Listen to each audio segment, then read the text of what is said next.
That is how it should be positioned. Was this the reason the car was parked up? Because he couldn't get it running again? Hey!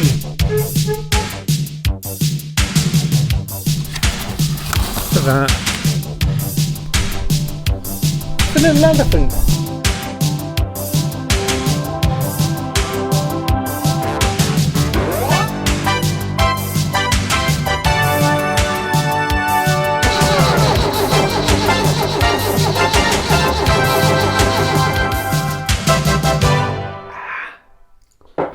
Good morning, welcome back to the Ambassador project.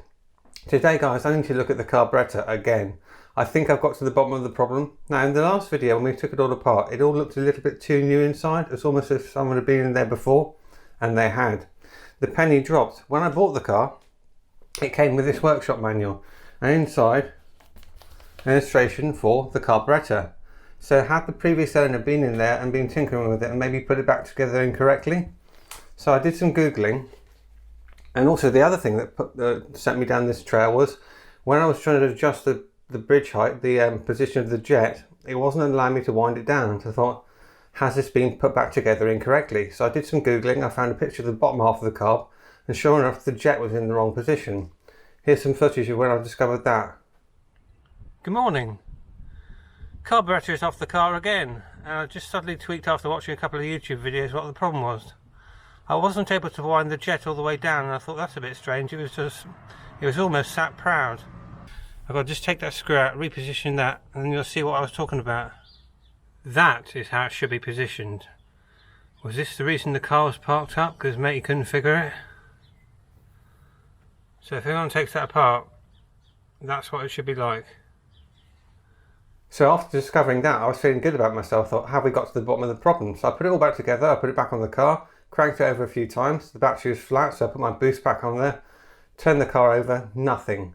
So I sprayed some brake cleaner down the back of the carburettor, fires up instantly, so I know the problem is fueling. So I think this carburettor is still faulty. So I've taken the carburettor off the car again.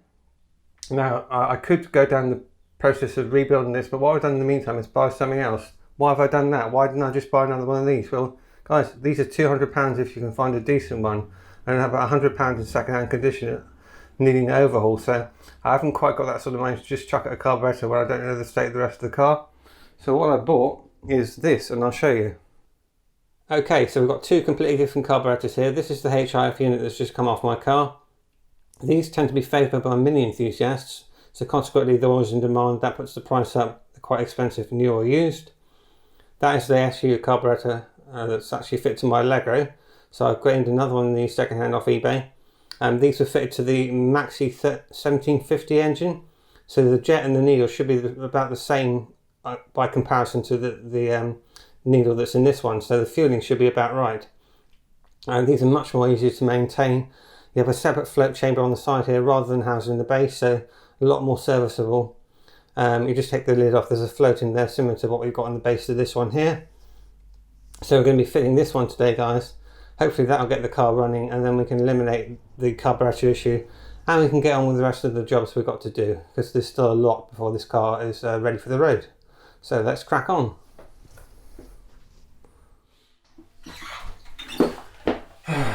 Right, it is several hours later and no progress has been made today, unfortunately. The carburettor does not fit correctly. I managed to get it to fit to the back of the manifold with a bit of tweaking. The throttle linkage is on the opposite side, so I had to modify that to get it to fit correctly. Connected up the choke, the throttle, the fuel supply, got it to cough a couple of times. It filled up with petrol and then started leaking petrol all over the base of the manifold. So that needs a complete overhaul. What a waste of time that's been today. So I've put the original carburettor back on for the moment. I'm just going to have to address that when I've got a bit more patience and another day that isn't chucking down with rain. In the meantime, I've taken off the clutch slave cylinder because that, as you recall, needs a complete overhaul as well. I suspect the piston is C-solid. It took some doing to get off, but I've got it off without breaking anything, fortunately. So let's just strip this down and see if we can get this to at least work, because it would be nice to have a clutch. Right, so one clutch slave cylinder. As you can see, the gator is completely perished. I think if I get that piston to move again, it's going to be a miracle. But we can give it a try at least. First thing I'm going to do is liberally give it a soaking in penetrating fluid, but I'll give it a wire brush first.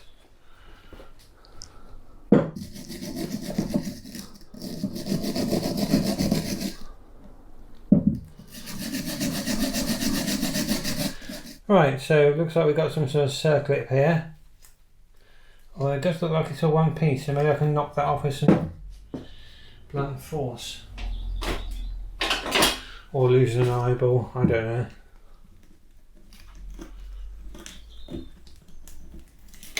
Oh, there we go. So I'm going to have to reuse that ring, but that gator is, well, there's nothing left of it really, is there?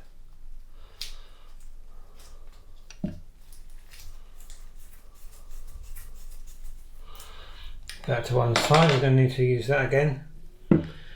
Right, can we get any give? If I've got something I can leave, that'll do.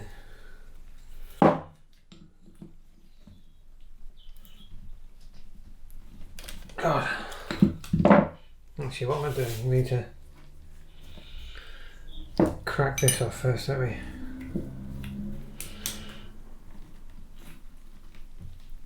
Ah, let's put this in the vise, that might help.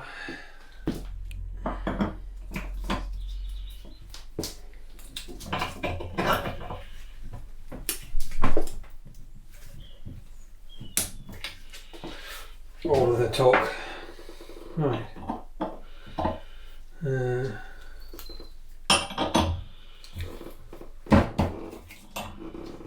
Lovely.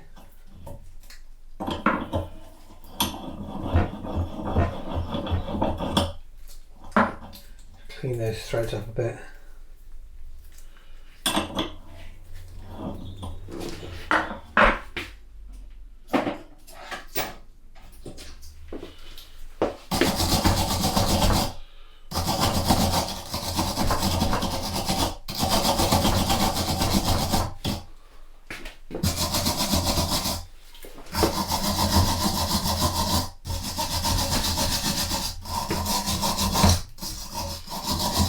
Now, let's get that nipple off. Whee!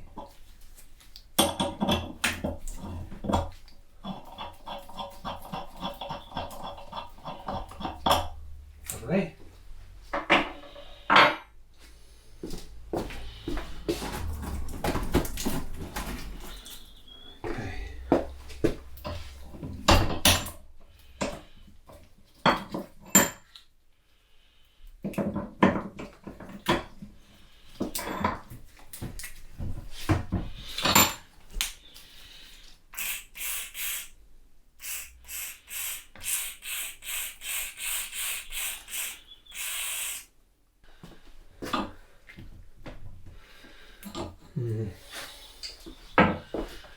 More balls required.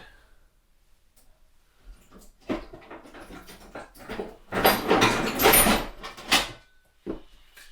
trying to shock it free. Oh, there you go.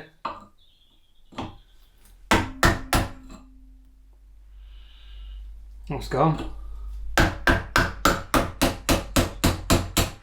Okay.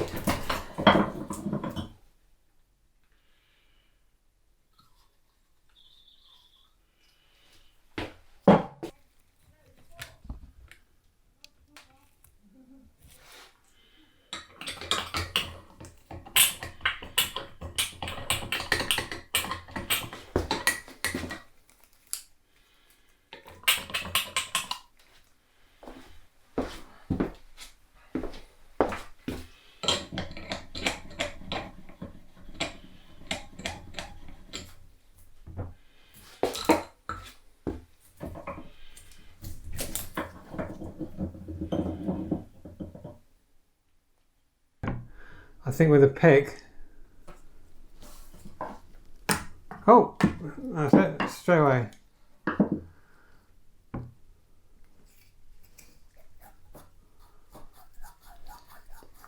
That is now moving freely.